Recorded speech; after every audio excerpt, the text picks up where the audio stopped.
นี่นะครับหุ่นสายบอดี้เวทนะครับมาดูหลังนี่เป็นไงเดี๋ยวผมตอนนี้หลังผมด้อยอยู่ผมจะขอท่าแบบง่ายๆที่ผมสามารถฝึกได้แล้วก็แบบง่ายๆเลยเอาแบบบอดี้เวทได้ไหมพี่เพราะว่าผมเล่นเวทแล้วแบบกล้ามหลังไม่ค่อยใหญ่พี่คิมโชว์มาต้องมีอุปกรณ์อะไรบ้างมีแค่นะแค่เป็นบาร์เดี่ยวแบบนี้นะครับแค่นี้คุณก็มี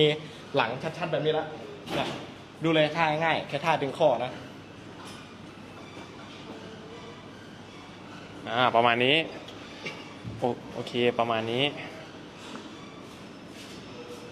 ประมาณนี้โอเคครับก็ท่าง่ายๆนะโอเคครับจะทำก็ทำครับผมเล่นเวทเหมือนเดิมดู